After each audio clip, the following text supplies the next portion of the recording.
إن الحمد لله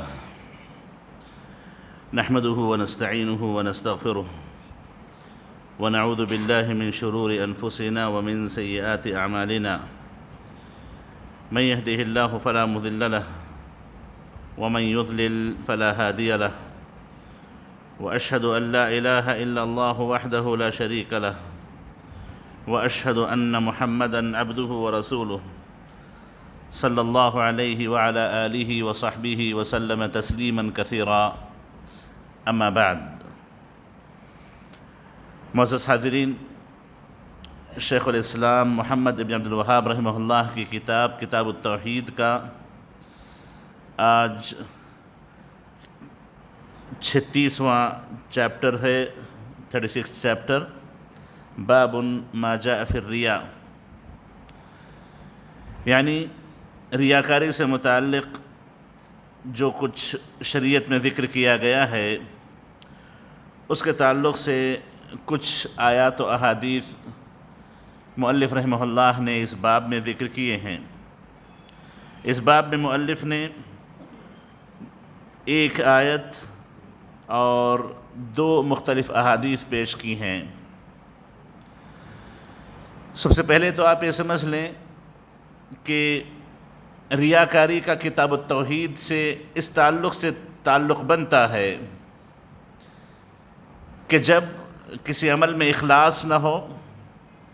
خالص اللہ کے لیے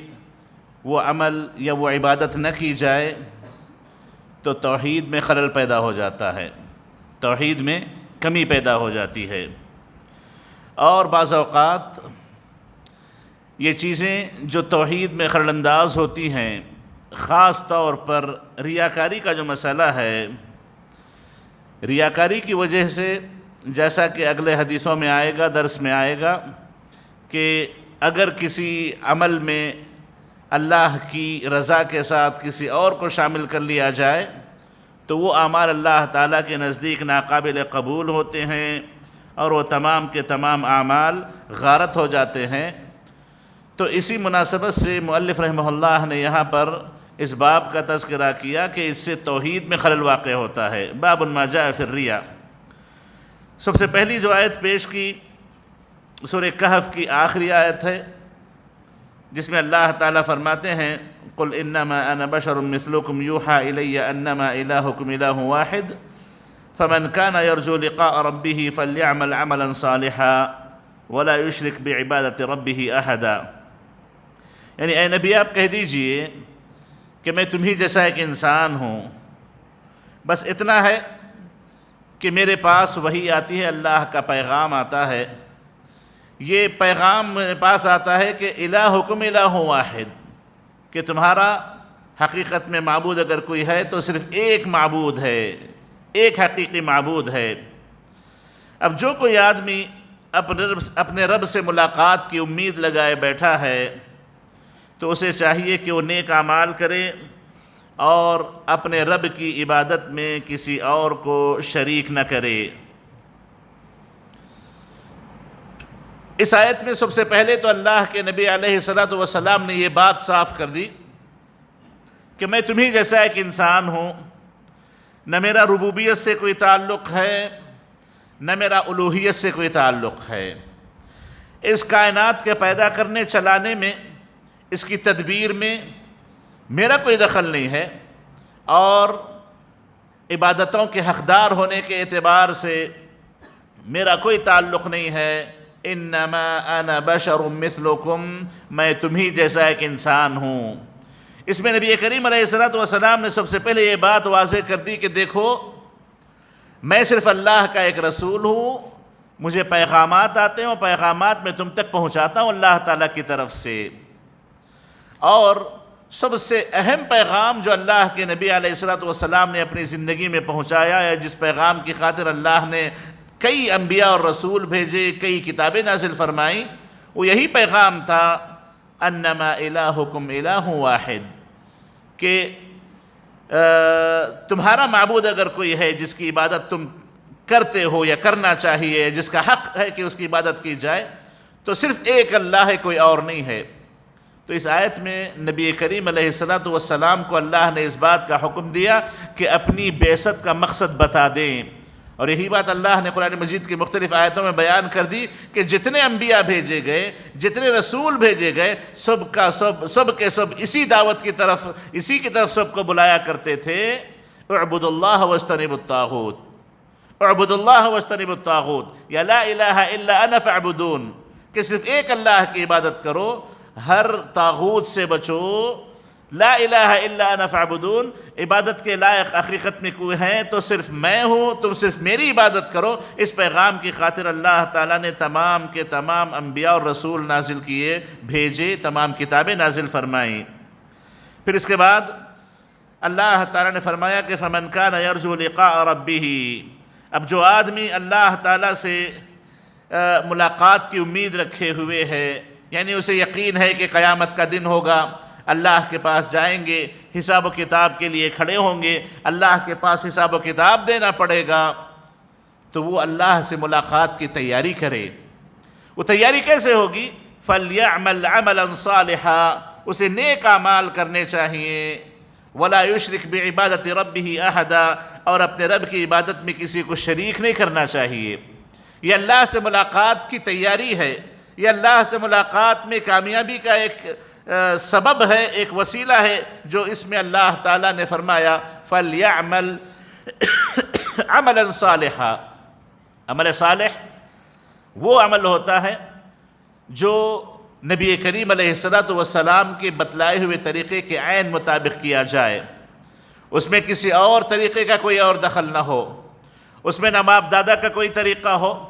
نہ اللہ کے نبی کے علاوہ کسی اور کو مقتدا مان کر کے ان کی اقتدا کی جاتی ہو، بلکہ صرف نبی کریم علیہ السلام کو مقتدا مان کر کے انہی کی اطاعت کو اپنے اوپر واجب قرار دیتے ہوئے ان کے طریقے کو لے کر کے چلیں، عبادتوں کو ان کے طریقے کے مطابق ادا کریں، تبھی جا کر کے وہ عمل صالح کے قابل ہو سکتا ہے۔ فَلْيَعْمَلْ عَمَلًا صَالِحًا، پھر فرمایا وَلَا يُشْرِكْ بِعِبَادَةِ رَبِّهِ أَحَدًا، اپنے رب کی عبادت میں کسی اور کو کبھی شریک نہ کرے۔ یہ جو آخری جملہ ہے یہی باب سے بہت گہرا تعلق رکھتا ہے، وہ یہ ہے کہ جب اللہ تعالیٰ کی عبادت کرے تو اللہ کی عبادت میں کسی اور کو ہرگز شریک نہ کرے، چاہے جزوی طور پر ہو چاہے کلی طور پر ہو، ہر اعتبار سے اللہ کی عبادت میں کسی اور کو شامل نہیں کیا جانا چاہیے، کسی بھی اعتبار سے کسی بھی عبادت میں اللہ کے ساتھ کوئی اور شریک نہ ہو۔ یہ نبی کریم علیہ السلام کی زبانی اللہ تعالیٰ نے قرآن مجید میں واضح طور پہ کہہ دیا کہ اے نبی آپ کہہ دو کہ یہ میرا پیغام ہے، یہ میری دعوت ہے۔ اور معزز حاضرین، اس میں اللہ تعالیٰ نے یہ بیان کیا ہے کہ قیامت کا دن ایک ہولناک دن ہوگا، اور قیامت کا دن حساب و کتاب کا دن ہوگا۔ اس دن اس کی ہولناکیوں سے بچنے کا راستہ یہ ہے، حساب و کتاب میں نجات کا راستہ یہ ہے کہ وہ خالص اعمال اللہ کی خاطر بغیر کسی شرک کے، بغیر کسی ریاکاری کے کرے، اور اللہ تعالیٰ کے ہاں ملاقات کے بعد نجات کی امید رکھے۔ نجات اسی کو ملے گی جس نے اعمال صالحہ کیے ہوں، اور اعمال صالحہ صرف ایک اللہ کی خاطر کیے ہوں، اسی کو نجات مل سکتی ہے۔ یہ پیغام اللہ تعالیٰ نے اس آیت میں تمام انسانوں کو دیا۔ اس کے بعد مؤلف رحمہ اللہ نے جو حدیث پیش کی ہے، ابو ہریرہ رضی اللہ تعالیٰ عنہ کی صحیح مسلم کی حدیث ہے، کہتے ہیں کہ نبی کریم علیہ السلام نے فرمایا قال اللہ تعالیٰ، اللہ تعالیٰ فرماتے ہیں انا اغنى الشركاء عن الشرك من عمل عملا اشرك معي فيه غيري تركته وشركه۔ یہ حدیث قدسی کہلاتی ہے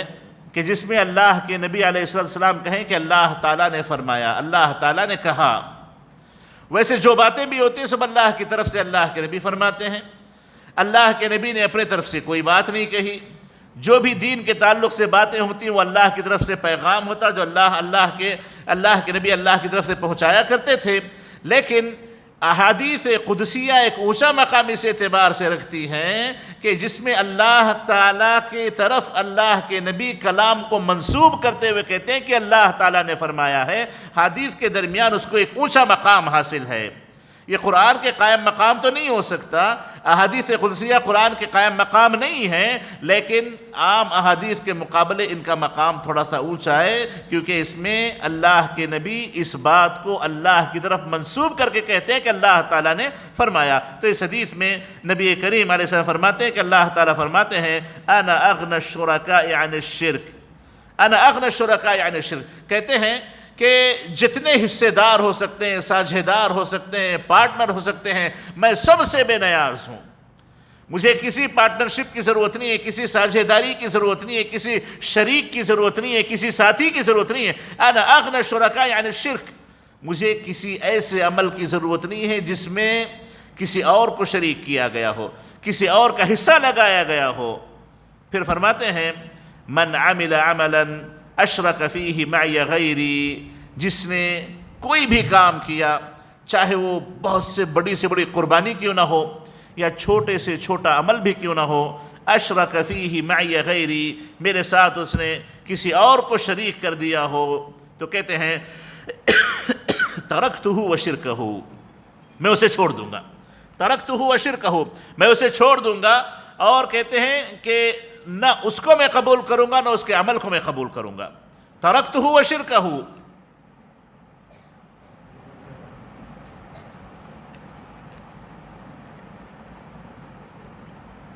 اور کہتے ہیں کہ یہ جو عمل اس نے کیا ہے، چاہے وہ نماز ہو، چاہے وہ صدقہ ہو، چاہے وہ کوئی بھی نیکی کیوں نہ ہو، اس نیکی کو میں قبول نہیں کروں گا، وہ عمل میرے نزدیک قبول نہیں ہوں گے، بلکہ وہ عمل وہ اسی کے لیے کر لے جس نے اس کو میرے ساتھ شریک کیا تھا، جس مقصد سے اس نے کیا، اس مقصد کے لیے میں اس عمل کو اسی کے حوالے کر دیتا ہوں۔ تو گویا اس میں اس بات کی کھلی دلیل ہے، اللہ نے اس حدیث قدسی میں واضح طور پہ کہہ دیا کہ جس عمل میں بھی اللہ کے ساتھ کسی اور کو شریک کر لیا گیا ہو، وہ اعمال کبھی اللہ کے ہاں قبول نہیں ہو سکتے، چاہے 99% اللہ کے لیے ہو، 1% بھی بندہ اگر اللہ کے علاوہ کسی اور کے لیے اس نے عمل کیا ہو تو ایسے اعمال اللہ تعالیٰ کے نزدیک کبھی قبول نہیں ہوتے۔ تو یہ حدیث اس بات کا کھلا فیصلہ سناتی ہے کہ اللہ کے نزدیک وہ اعمال کبھی مقبول نہیں ہوں گے جس میں ریاکاریاں داخل ہو جاتی ہیں،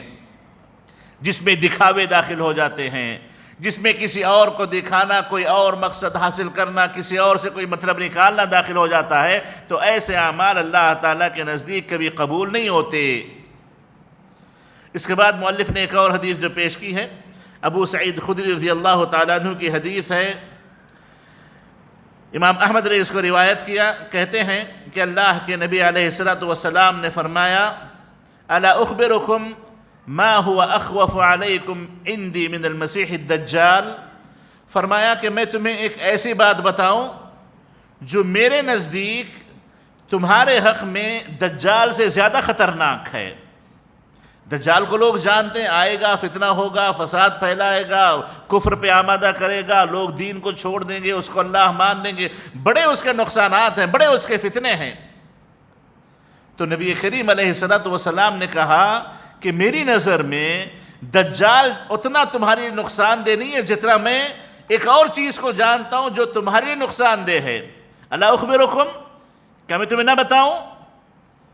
نبی کریم علیہ السلام نے جب کہا تو صحابہ نے کہا کہ بلا یا رسول اللہ، بتائیں اللہ کے رسول، کیا بات ہے جو دجال سے زیادہ خطرناک ہے؟ تو نبی کریم علیہ السلام نے فرمایا الشرک الخفی، کہتے ہیں کہ چھپا ہوا شرک، چھپا ہوا شرک۔ اللہ کے نبی نے اس کی تھوڑی وضاحت کی، یقوم الرجل، کوئی آدمی کھڑا ہوتا ہے، فیصلی، نماز پڑھنے لگتا ہے، کرتا کیا ہے؟ فَيُزَيِّنُ صَلَاتَهُ لِمَا يَرَى مِن نَظَرِ رَجُلٍ، پڑھ رہا ہے اللہ کے لیے، لیکن دوران نماز اسے پتہ چلتا ہے کہ فلاں مجھے دیکھ رہے ہیں، فلاں کی نظر مجھ پر ہے، فلاں کی نظر مجھ پر ہے، تو اپنی نماز کو اور خوبصورت بناتا ہے، اور اچھی بنا کے پیش کرتا ہے، اور اچھے انداز سے کرتا ہے، اور اس کو خشوع و خضوع کے ساتھ ادا کرنے کی کوشش کرتا ہے۔ الشرک الخفی، یہ چھپا ہوا شرک ہے، یہ چھپا ہوا شرک ہے۔ نبی کریم علیہ السلام نے کہا کہ اس شرک کا مجھے تم پر دجال سے کہیں زیادہ ڈر ہے۔ دجال کا فتنہ اتنا تمہیں نہیں نقصان پہنچائے گا جتنا شرک خفی تمہیں نقصان پہنچا سکتا ہے۔ تو معزز حاضرین، صحابہ عام طور پر دجال کا تذکرہ کیا کرتے تھے، اور احادیث میں آتا ہے اللہ کے نبی کہتے ہیں کہ ما من نبی الا وانذر قومہ الدجال، جتنے انبیاء اللہ نے بھیجے ہیں ہر نبی نے اپنی امت کو دجال سے ڈرایا ہے، دجال سے ڈرایا ہے۔ تو اللہ کے نبی نے بھی دجال سے ڈرایا ہے، تو دجال کوئی معمولی فتنہ نہیں ہے، تو صحابہ اس کا تذکرہ کیا کرتے تھے۔ تو اللہ کے نبی علیہ السلام نے شرک کی مذمت کو بیان کرتے ہوئے، ریاکاری کی خطرناکیوں کو بیان کرتے ہوئے فرمایا کہ دجال سے کہیں ایک اور بہت بڑا فتنہ ہے جس کا مجھے تم پہ ڈر لگا ہے، جس کا مجھے تم پہ ڈر لگا ہے، اور وہ یہ ہے کہ تمہاری نیتوں میں شرک داخل ہو جائے۔ الشرک الخفی جو اللہ کے نبی علیہ السلام نے فرمایا، خفی اس لیے کہ انسان کی نیت کچھ اور ہوتی ہے، ظاہر کرتا کچھ اور ہے۔ یعنی ظاہری طور پر آپ دیکھیں گے نماز پڑھ رہا ہے، اللہ کے لیے پڑھ رہا ہے، قبلہ رخ ہوا ہے، تلاوت کر رہا ہے، ذکر و اذکار کر رہا ہے، یا صدقہ خیرات کر رہا ہے، نیکیوں کے کام کر رہا ہے، روزہ رکھ رہا ہے، کوئی بھی نیکیوں کے کام کر رہا ہو، بھلائیوں کے کام کر رہا ہو، ظاہری طور پر لگتا یہ ہے کہ اللہ کے لیے کر رہا ہے، لیکن اس کی نیت میں شرک چھپا ہوتا ہے، اس کی نیت میں یہ چھپا ہوتا ہے کہ فلاں کو دکھانے کے لیے، فلاں سے مطلب حاصل کرنے کے لیے، فلاں کو کوئی چیز بتانے کے لیے، یا اپنے آپ کو بہتر گرداننے کے لیے یہ اس قسم کے کام کرنے لگا ہے۔ تو یہ چونکہ اس کی نیت میں چھپا ہوا عمل ہے، اس وجہ سے الشرک الخفی سے کہا جاتا ہے، چھپا ہوا شرک۔ یہی بات نبی کریم علیہ السلام نے فرمائی کہ الشرک الخفی، اس کا مجھے تم پر بہت زیادہ ڈر لگا ہے، اس کا مجھے تم پر بہت زیادہ ڈر لگا ہوا ہے۔ تو اس سے پتہ چلا کہ جس طریقے سے انسان دجال سے پناہ مانگتا ہے اور دجال سے دور رہنے کی کوشش کرتا ہے، اور جس زمانے میں دجال آ جائے، اللہ کے نبی نے یہی کہا کہ اس سے بچنے کا علاج یہ ہے کہ اس سے دور بھاگو، تو بالکل اسی طریقے سے اس سے بڑھ کر کے انسان کو اپنی نیت کی اصلاح کرنے کی ضرورت ہے، اپنے آپ کو سدھارنے کی ضرورت ہے، اپنے مقصد کو درست کرنے کی ضرورت ہے، اپنی نیت میں کوئی اور چیز داخل نہ ہونے پائے، اس کا پورا خیال کرنے کی اسے ضرورت ہے۔ یہی بات گویا نبی کریم علیہ السلام نے اس حدیث میں فرمائی ہے کہ دجال کا جتنا ڈر ہو سکتا ہے اس سے کہیں زیادہ ڈر مجھے تم پر اس شرک خفی کا لگا ہے۔ اس کے بعد مؤلف رحمہ اللہ نے ایک اور باب اسی سے ملتا جلتا ذکر کیا ہے کہ باب من الشرک ارادۃ الانسان بعملہ الدنیا، باب اس تعلق سے کہ انسان اپنے اعمال کے ذریعے دنیا چاہے، یہ بھی شرک میں داخل ہو جاتا ہے۔ اپنی عبادتوں کے ذریعے، اپنی نیکیوں کے ذریعے دنیا صرف چاہے، آخرت اس کا مقصد نہ ہو، آخرت وہ نہ چاہتا ہو، تو ایسے اعمال اس کے حق میں شرک ثابت ہوں گے۔ اسے اللہ کی رضامندی چاہنی چاہیے تھی، اسے اللہ کی خوشنودی چاہنی چاہیے تھی، اسے اللہ کی جنتوں کا مطالبہ کرنا چاہیے تھا۔ دنیا ایک حقیر چیز ہے، اور دنیا اللہ نے ہر ایک کے مقدر میں لکھ رکھی ہے، جس کو جتنی ملنی ہے مل کے رہے گی، اس میں کوئی کبھی کمی واقع نہیں ہوگی، اس میں کوئی کمی نہیں ہوگی۔ جیسے اللہ کے نبی کہتے ہیں کہ موت ہر ایک کو آنی ہے، ویسے ہی اللہ نے جو رزق لکھا ہے وہ ہر ایک کو پہنچنا ہے۔ کوئی بندہ اپنا رزق لیے بغیر کبھی مرے گا نہیں، اسے موت نہیں آئے گی۔ تو دنیا مقصد بنانا، دنیا کے لیے جینا، دنیا کے لیے کرنا، یہ چیزیں اچھی نہیں ہیں، بلکہ کمال توحید کے خلاف ہیں، کمال توحید کے خلاف ہیں۔ یعنی جو آدمی دنیا کے لیے جینے مرنے لگے، وہ کبھی اپنی توحید میں مکمل نہیں ہو سکتا، اپنی توحید میں مکمل نہیں ہو سکتا۔ جو دنیا کے لیے جیتا مرتا ہے، دنیا کے لیے وہ کرتا ہے، دنیا اس کا مقصد بنی ہوتی ہے، اور ایسے اعمال بعض اوقات اس کی تمام نیکیوں کو غارت کر جاتے ہیں، اس کی تمام نیکیوں کو غارت کر جاتے ہیں۔ معزز حاضرین، اس باب میں مؤلف رحمہ اللہ نے ایک آیت اور ایک حدیث پیش کی ہے، اور تقریباً 7 مختلف مسائل کا تذکرہ کیا ہے۔ سب سے پہلی جو آیت پیش کی سورہ ہود کی آیت نمبر 15 اور 16 ہے، فرماتے ہیں من کان یرید الحیاۃ الدنیا وزینتها نوفی الیہم اعمالهم فیہا وهم فیہا لا یبخسون اولئک الذین لیس لهم فی الآخرۃ الا النار وحبط ما صنعوا فیہا وباطل ما كانوا یعملون۔ کہتے ہیں اللہ تعالیٰ کہ جو آدمی دنیا چاہتا ہے اپنے اعمال کے ذریعے، دنیا کے آرام و آسائش کو پسند کرتا ہے، اسے وہ چاہتا ہے نوفی الیہم اعمالہم فیہا، اللہ تعالیٰ کہتے ہیں کہ دنیا میں ہم پورا پورا ثواب اس کا دے دیں گے، دنیا میں پورا پورا ثواب اس کا ہم دے دیں گے، دنیا میں پورا بدلہ اسے مل جائے گا، کوئی کمی نہیں ہوگی۔ وَهُمْ فِيهَا لَا يُبْخَسُونَ، ان کے اجر میں، ان کے ثواب میں، ان کے بدلے میں کوئی کمی نہیں کی جائے گی، جتنا کیا اتنا پورے کا پورا وہ پالیں گے اسی دنیا میں۔ یعنی جو آدمی دنیا کے لیے کام کرے اللہ تعالیٰ دنیا ہی میں اسے دے دے گا، وہ اٹھا کے باقی رکھتا نہیں ان لوگوں کے لیے،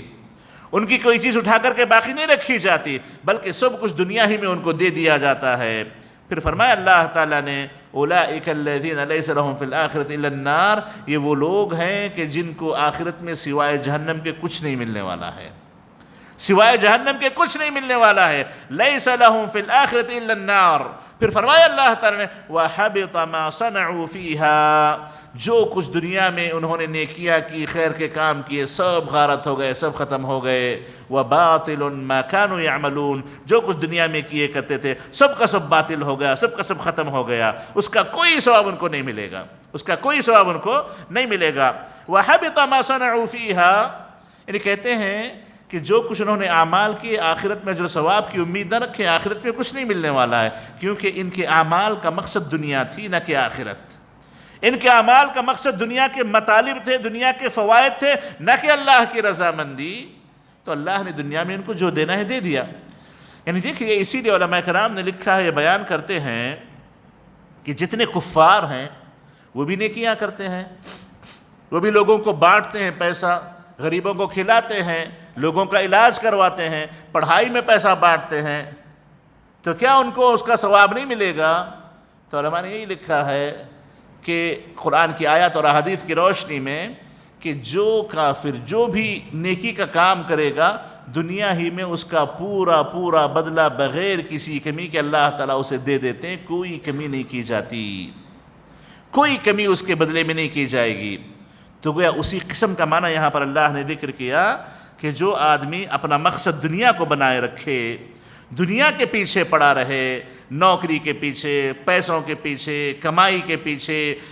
شادیوں کے پیچھے، فلاں کے پیچھے، تجارتوں کے پیچھے، یعنی اس کا مقصد ہی دنیا ہو جائے، تو کہتے ہیں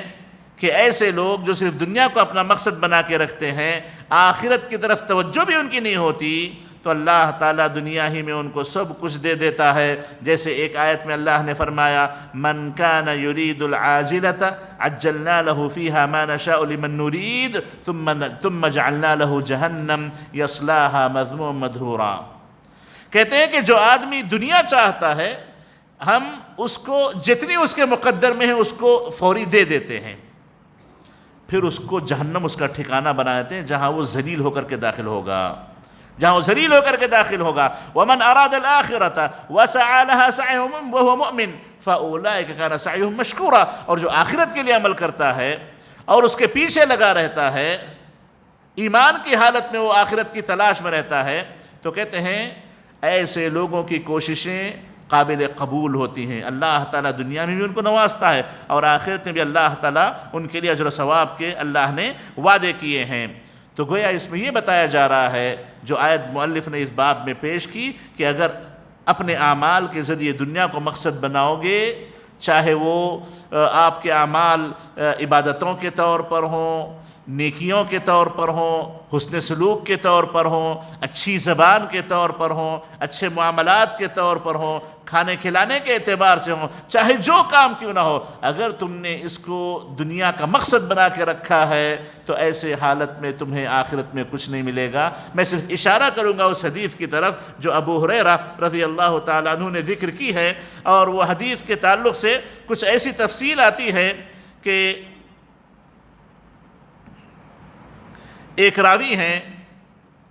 وہ ابو ہریرہ رضی اللہ تعالیٰ عنہ کے پاس آ کر کے اس حدیث کا سوال کرتے ہیں، ان سے سوال پوچھتے ہیں کہ آپ نے جو نبی کریم علیہ الصلاۃ والسلام سے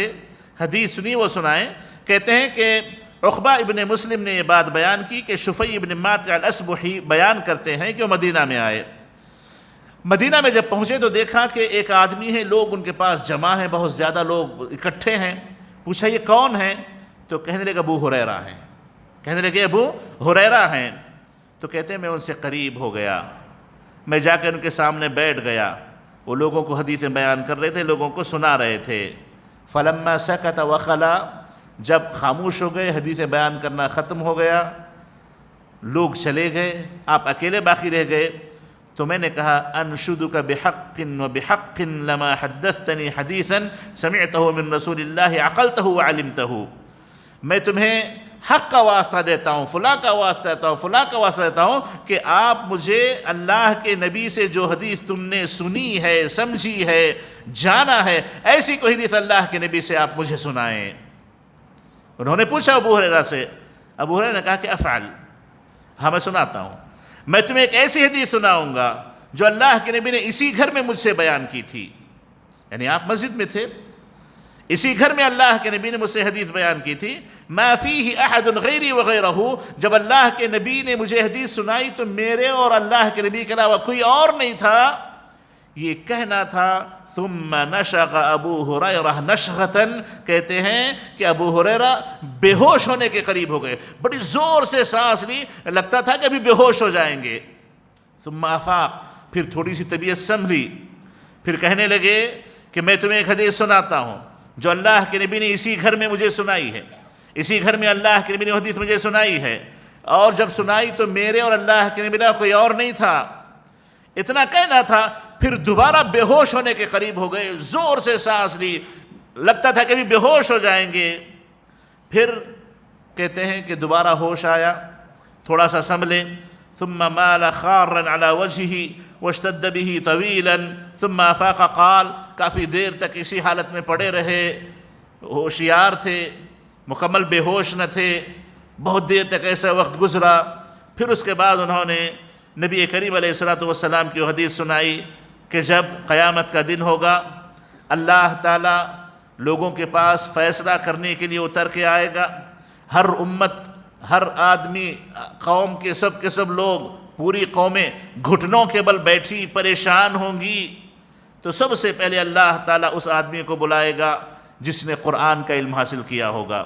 اور اس کو بلائے گا جو اللہ کے راستے میں اپنی جان قربان کر دیا ہوگا، اور اس کو بلائے گا جو کافی پیسے والا اللہ کے راستے میں خرچ کرنے والا ہوگا۔ مشہور حدیث ہے جس میں نبی کریم علیہ السلام فرماتے ہیں کہ اس عالم سے،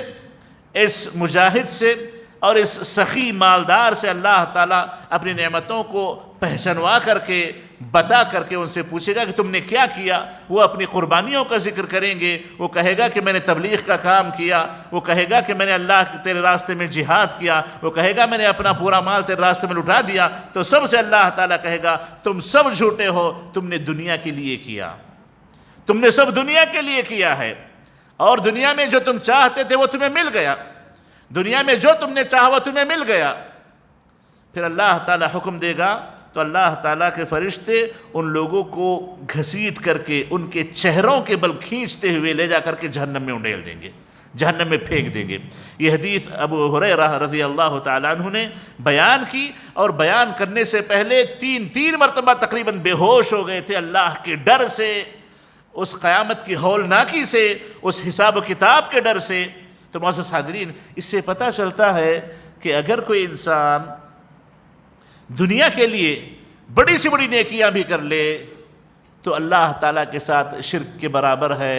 اور ایسے لوگوں کے اعمال اللہ قبول نہیں کرے گا۔ وہی بات یہاں پر مؤلف نے پیش کی، باب من الشرک ارادۃ الانسان بعملہ الدنیا، کہ انسان عمل تو کرے لیکن اپنے عمل کے ذریعے دنیا طلب کرے، دنیا کے پیچھے پڑے، تو یہ چیز شرک میں آتی ہے، شرک میں شمار کی جاتی ہے۔ اس کے بعد مؤلف رحمہ اللہ نے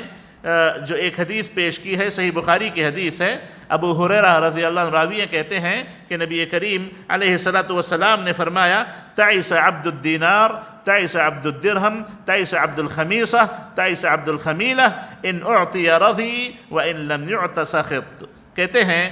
کہ دینار کے بندے ہلاک و برباد ہو گئے، درہم کے بندے ہلاک و برباد ہو گئے، عبد الخمیصہ یعنی ایک قسم کا جو کپڑا ہوا کرتا تھا جو لوگ عام طور پہ پہنا کرتے تھے، اس کے بندے ہلاک و برباد ہو گئے،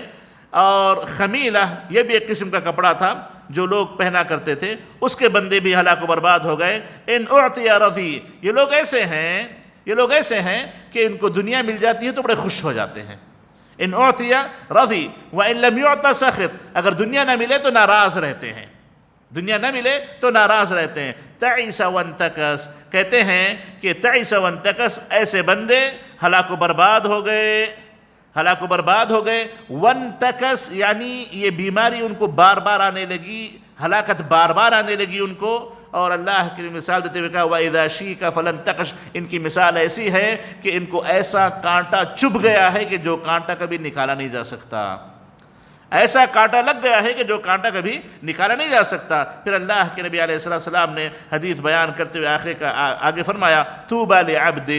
آخذ بعنان فرسه فی سبیل اللہ، اس آدمی کے لیے جنت ہے جو اپنے گھوڑے کی لگام پکڑ کے اللہ کے راستے میں نکل جاتا ہے۔ اشعث رأسه، اس کے سر کے بال پراگندہ ہیں، مغبرۃ قدماہ، اس کے پیر بالکل غبار آلود ہیں۔ ان کان فی الحراسہ،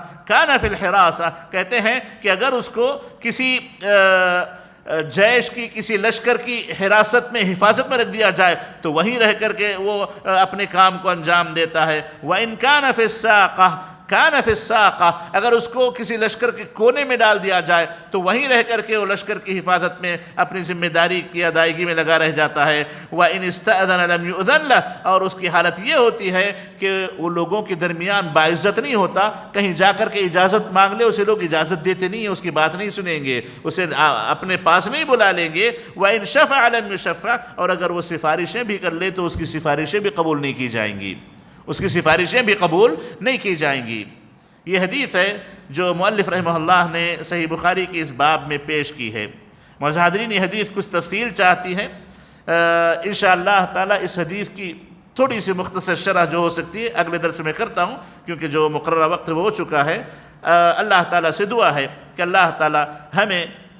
جو بھی اعمال کے اللہ توفیق نصیب فرمائے، ان اعمال کو خالصۃ للہ کرنے کی اللہ ہمیں توفیق نصیب فرمائے، ہر قسم کی ریاکاریوں سے، ہر قسم کے دکھاووں سے اللہ تعالی ہماری حفاظت فرمائے، اور اللہ تعالی ہمیں اپنے ان اعمال کے ذریعے اللہ کی رضامندی، اللہ کی خوشنودی پانے والا بنائے، اور اللہ تعالی ہمیں جب تک زندہ رکھے نبی کریم علیہ الصلاۃ والسلام کی سنتوں کا اور صحابہ کرام کے طریقے کا پابند بنا کر کے زندہ رہنے کی توفیق نصیب فرمائے۔ آمین۔ وصلی اللہ وسلم علی نبینا محمد وآلہ وصحبہ اجمعین۔